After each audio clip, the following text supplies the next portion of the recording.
Hello, എല്ലാവർക്കും പുതിയൊരു വീഡിയോയിലേക്ക് സ്വാഗതം. അപ്പം ഞങ്ങളെല്ലാം കൂടെ ഈ വീടും പൂട്ടി എങ്ങോട്ട് പോകുന്നതെന്നല്ലേ, നമ്മുടെ രേവൂട്ടിയുടെ അമ്മൂമ്മയുടെ കന്നിമല കെട്ടുനിറയ്ക്കൽ കാണാൻ വേണ്ടിയിട്ടാണ് കേട്ടോ.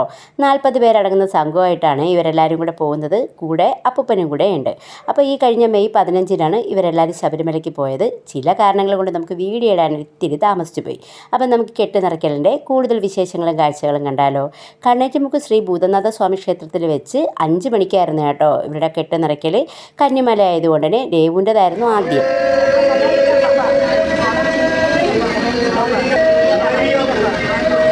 പതിനെട്ടാം പടി പോലെ തന്നെ ശബരിമല തീർത്ഥാടനത്തിലെ പ്രാധാന്യമുള്ള ചടങ്ങാണ് ഇരുമുടിക്കെട്ട് നിറയ്ക്കൽ. ഇരുമുടിക്കെട്ടിന് പൊതുവെ 2 ഭാഗങ്ങളുണ്ട്, മുൻമുടിയും പിൻമുടിയും. കെട്ടുനിറയിലെ മറ്റൊരു പ്രധാനപ്പെട്ട ചടങ്ങാണ് നെയ്ത്തേങ്ങ നിറയ്ക്കൽ. ഭഗവാൻ അഭിഷേകം ചെയ്യാനുള്ള ശുദ്ധമായ പശുവിൻ നെയ്യ് ഉണങ്ങിയ തേങ്ങയ്ക്കുള്ളിലേക്ക് നിറച്ച് മെഴുകുകൊണ്ടടച്ച് ഭദ്രമായി മുൻമുടിയിൽ സൂക്ഷിക്കുന്നു. ഇതോടൊപ്പം തന്നെ ഭഗവാന് നിവേദിക്കാനുള്ള അരിയും മലരും അവലും കൽക്കണ്ടവും മുന്തിരിയും പനിനീരും തുടങ്ങിയ പൂജാദ്രവ്യങ്ങളും മുൻമുടിയിൽ സൂക്ഷിക്കുന്നു. പൂജാദ്രവ്യങ്ങൾ നിറച്ചതിന് ശേഷം മുൻമുടിയും പിൻമുടിയും നൂലുപയോഗിച്ച് കെട്ടി പിന്നീട് ഇവ രണ്ടും ഒരുമിച്ച് കെട്ടി ഇവയ്ക്ക് മുകളിൽ പൂക്കൾ കൊണ്ട് അലങ്കരിക്കണം. അത് കഴിഞ്ഞ് ഗുരുസ്വാമി ഇരുമുടിക്കെട്ട് ശിരസിൽ വെച്ച് കൊടുക്കുമ്പോൾ ദക്ഷിണയും കൊടുത്ത് പുറകോട്ട് തിരിഞ്ഞു നോക്കാതെ പോകണം. ഇതാണ് കെട്ടുനിറയ്ക്കലുമായി ബന്ധപ്പെട്ട മറ്റൊരു ചടങ്ങ്.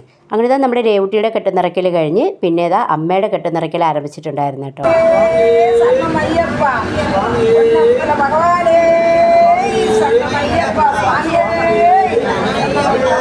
അമ്മയുടെ ഒരുപാട് കാലങ്ങളായിട്ടുള്ള ആഗ്രഹമായിരുന്നു കേട്ടോ മലയ്ക്ക് പോകണമെന്നുള്ളത്. എന്തായാലും ഇക്കൊല്ലം ആഗ്രഹം അയ്യപ്പൻ സാധിച്ചു കൊടുത്തിട്ടുണ്ടായിരുന്നു. അങ്ങനെ അമ്മയുടെ കെട്ടുനിറയ്ക്കലൊക്കെ കഴിഞ്ഞിട്ട് ഞങ്ങളെല്ലാവരും ഇവിടെ നിൽപ്പുണ്ടായിരുന്നു കേട്ടോ. മറ്റുള്ള സ്വാമിമാരുടെയും കെട്ടുനിറയ്ക്കൽ നടക്കുന്നുണ്ടായിരുന്നു. അപ്പോൾ അച്ഛൻ്റെ കെട്ടുനിറയ്ക്കൽ എന്തായാലും കുറച്ചുകൂടെ വൈകിട്ടേ നടത്തുന്നുള്ളൂ. അപ്പോഴത്തേക്കും നമ്മുടെ അമ്പലത്തിൽ നല്ല ഭജനയൊക്കെ ഉണ്ടായിരുന്നു. അങ്ങനത്തെ ഭജനയെല്ലാം കേട്ടിരുന്നു കേട്ടോ. പിന്നെ നമ്മുടെ അമ്പലത്തിൽ ദീപാരാധന സമയം ആവാറായപ്പോഴത്തേക്കും ചുറ്റുവിളക്കൊക്കെ കത്തിക്കാനുണ്ടായിരുന്നേ. അങ്ങനെ സ്വാമിമാരും പിള്ളേരും എല്ലാവരും കൂടെ ചേർന്ന് ചുറ്റുവിളക്കെല്ലാം കത്തിച്ചു. അപ്പോഴത്തേക്കും അച്ഛൻ്റെ കെട്ടുനിറയ്ക്കൽ ആരംഭിച്ചായിരുന്നേ.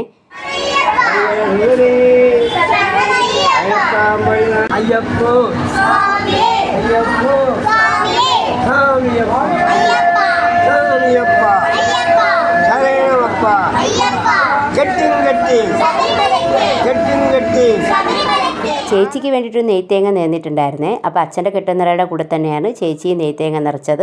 അതിനുശേഷം അച്ഛന് നെയ്ത്തേങ്ങ നിറച്ചിട്ടുണ്ട് കേട്ടോ. അച്ഛൻ നെയ്ത്തേങ്ങ നിറയ്ക്കുമ്പോൾ അമ്പാടിയും കൂടെ ഉണ്ടായിരുന്നു. അങ്ങനെ അച്ഛൻ്റെ കെട്ടുനിറ ഭംഗിയായിട്ട് കഴിഞ്ഞ് നമ്മുടെ അമ്പലത്തിലെ ദീപാരാധനയും തൊഴുത്തിട്ട് ഞങ്ങളെല്ലാവരും വീട്ടിലോട്ട് പോയി കേട്ടോ. രാത്രി 9:30-ക്കാണ് നമ്മുടെ ശബരിമല അയ്യപ്പന്മാർ അമ്പലത്തിലേക്ക് പോകുന്നത്. അപ്പോൾ ഞങ്ങളെല്ലാവരും ഏകദേശം ഒരു 9:15 നമ്മുടെ കണ്ണേറ്റുമുക്ക് ഭൂതനാഥ സ്വാമി ക്ഷേത്രത്തിൻ്റെ അവിടെ തന്നെ എത്തിയിട്ടുണ്ടായിരുന്നു കേട്ടോ. നല്ല മഴയും കൂടെ ഉണ്ടായിരുന്നു. അങ്ങനെ ഏകദേശം 9:30 ആയപ്പോഴത്തേക്കും ഉണ്ടല്ലോ എല്ലാ സ്വാമിമാരും എത്തിയിട്ടുണ്ടായിരുന്നേ. രേവൂട്ടിയൊക്കെ നല്ല എക്സൈറ്റ്മെൻറ്റിലാണ് കേട്ടോ. അങ്ങനെ 9:30 ആയപ്പോഴത്തേക്ക് എല്ലാവരും അമ്പലത്തിനുള്ളിൽ കയറി. എല്ലാവരുടെ ഇരുമുടിക്കെട്ടൊക്കെ ഇവിടെ വെച്ചിട്ടുണ്ട് കേട്ടോ. അമ്പലത്തിൽ ആ സമയം നല്ല തിരക്കായിരുന്നു. അത് കഴിഞ്ഞ് പൂജയുണ്ടായിരുന്നു. അയ്യപ്പസ്വാമിക്കും ഇരുമുടിക്കെട്ടിനും എല്ലാം പൂജയെല്ലാം ചെയ്ത് എല്ലാ സ്വാമിമാരെ കൊണ്ട് ദീപാരാധനയൊക്കെ തൊഴിപ്പിച്ചു കേട്ടോ. അതിനുശേഷം നമ്മുടെ ഗുരുസ്വാമി എല്ലാവർക്കും അവരവരുടെ ഇരുമുടിക്കെട്ട് കൊടുത്തിട്ടുണ്ടായിരുന്നേ. ഗുരുസ്വാമിക്ക് ദക്ഷിണയും കൊടുത്ത് ഇരുമുടിക്കെട്ടും തലയിൽ വെച്ച് ഗണപതിക്ക് അടിക്കാനുള്ള തേങ്ങയും വാങ്ങി തിരിഞ്ഞു നോക്കാതെ വേണം നമ്മൾ പോവാനായിട്ട്.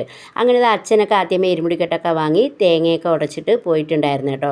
അങ്ങനെ നമ്മുടെ രേവൂട്ടിക്ക് ഇരുമുടിക്കെട്ട് തലയിൽ വെച്ച് കൊടുത്തിട്ടുണ്ട്. അപ്പോൾ ആ സമയം കെട്ട് പിടിക്കാനായിട്ട് മാധവേട്ടനാണ് കേട്ടോ കൂടെ നിന്നത്. അങ്ങനെ ദക്ഷിണയൊക്കെ കൊടുത്ത് രേവൂട്ടിയുടെ തലയിൽ കെട്ടും വെച്ച് തിരിഞ്ഞു നോക്കാതെ രേവൂട്ടി തിരിഞ്ഞിട്ടാണ് കേട്ടോ പോകുന്നത്. തിരിഞ്ഞ് നോക്കാതെ പോകുന്നുണ്ട്. കൂടെ ഞാനും പോയിട്ടുണ്ടായിരുന്നു കേട്ടോ. ആ സമയം അമ്പാടിയൊക്കെ നല്ല ഉറക്കത്തിലായിരുന്നു. ഗണപതിയുടെ നടയിൽ ചെന്നിട്ട് 3 തവണ ഒന്ന് പ്രദക്ഷിണം വെച്ചിട്ടാണ് കേട്ടോ തേങ്ങ ഉടയ്ക്കേണ്ടത്.